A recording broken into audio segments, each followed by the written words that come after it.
देश संविधान से चलेगा या शरीयत से चलेगा? ये सवाल मैं जानता था कि ये सवाल जरूर आएगा। ये सवाल आता क्यों है?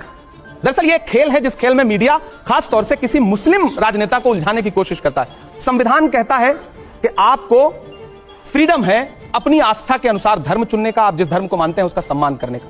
इस्लाम धर्म कहता है जिस देश में रहते हो उससे मोहब्बत का हिस्सा है।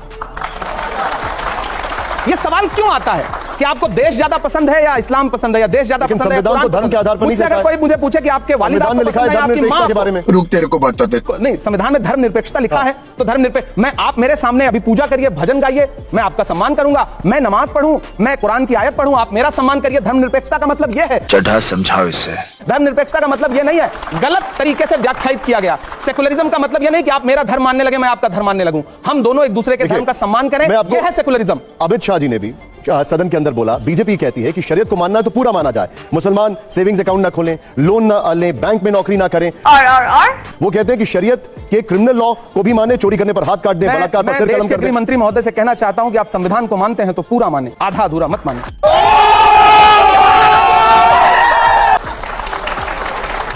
देश के मुसलमानों को भी संवैधानिक तरीके से अपना नागरिक मान के प्रधानमंत्री और गृह मंत्री कैसे? सवाल के जवाब में सवाल दे दिया। क्यों नहीं करूंगा सवाल के जवाब में? लेकिन अगर ये फैक्ट है तो इसके बारे में क्या कहेंगे? मेरा सवाल है कि क्या देश का प्रधानमंत्री एक धर्म का होता है या सबका होता है? देश का गृह मंत्री एक धर्म का होता है या सबका होता है? राज्य का मुख्यमंत्री एक धर्म का होता है या सबका होता है? मौसम तो ऐसा लग रहा है दिल गार्डन गार्डन हो रहा है, बहुत मजा आ रहा है यहाँ पे। आपको प्रधानमंत्री जी, गृह मंत्री जी, कुछ राज्यों के मुख्यमंत्री सब धर्मों के लगते हैं, सब धर्मों के लिए समानता की बात करते हैं। मेरा सवाल है, करते हैं? देखिए ये बात वो एक मिनट इमरान साहब कभी उनसे पलट के पूछते हैं, आप गृह मंत्री जी से पूछते हैं कि जब आप खड़े होकर के आपका एक मुख्यमंत्री असम का जिस तरह की, लेकिन वो ये भी पूछते हैं कि पर्सनल लॉ सिर्फ मुसलमानों का क्यों? नहीं, हम कह रहे हैं वो उन्हीं, हिंदू कोड बिल नहीं है इस देश में सिखों के लिए अलग से। लेकिन उसके लिए कहा जाता है कि कांग्रेस ने उसको ऐसा बनाया कि उसमें कोई भी स्पेशल अधिकार नहीं मिलता। मीठा मीठा गप, कड़वा कड़वा थू।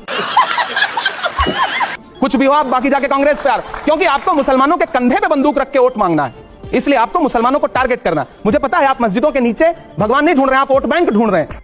ये बड़ी अच्छी बात कही आप। देखिए सच बात है, मोहब्बत की सदाएं देना और मोहब्बत के लिए लोगों को एकजुट करना थोड़ा मुश्किल काम है। नफरत के लिए आप किसी चौराहे पे खड़े हो जाइए, किसी भी धर्म के हो, आप अपने धर्म का नारा लगाना शुरू कर दीजिए, आए बाएं बकने लगिए, 100 लोग खड़े हो जाएंगे, 1000 लोग खड़े हो जाएंगे, और आप खड़े होकर के मोहब्बत की बात करना शुरू करिए, लोग कहेंगे पागल है क्या यार ये। अच्छा इमरान साहब, इस दौर में मोहब्बत की बात कर रहा है, नादान हो, इस दौर में क्या ढूंढ रहे हो तुम? जहर की शीशी में दवा ढूंढ रहे हो? क्या बात है सर, क्या बात है सर। इमरान साहब अगला शेर नहीं मिसरा सुना रहा हूं और आप इसको पूरा मुकम्मल करिएगा। ये बताइए कि कवि का इशारा किस तरफ है जब आप लिखते हैं कि गोबर को कोहिनूर बताने में रह गए? मैं संबित पात्रा की तरफ मेरा इशारा है। उन्होंने बताया था पूरा शेर चैनल पे। आजा संडास दिखा तो। जहां जहां भाजपा की सरकार होगी वहां बीफ बैन हम जरूर करेंगे, क्योंकि सुप्रीम कोर्ट ने भी कहा है कि मैं आपको सुप्रीम कोर्ट की वाणी बता रहा हूं, मेरा नहीं है। सुप्रीम कोर्ट का कहना है कि एक गाय का गोबर जो होता है वो कोहिनूर हीरे से भी ज्यादा महंगा होता है। सुप्रीम कोर्ट का वाणी है। कब हो गया ये सोशल मीडिया पे बड़ा वायरल हो रहा है, पूरा शेर तो पढ़ दीजिए। नहीं मतलब अब उन पर बस एक ही मिसरा याद रखने का मन करता है, उसके बाद भुला दिया मैंने, क्योंकि बाद में मुझे समझ में आया कि मैं थोड़ा मैच्योर हो गया हूं।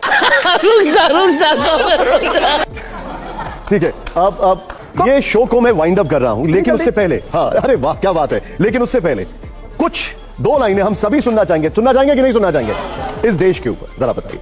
हम करते हैं प्रबंध, आप चिंता मत करिए। कुछ 2 लाइनें। नहीं देश तो देखिए, मेरी एक नज्म है कि मैं तरन्नुम में सुना देता हूं।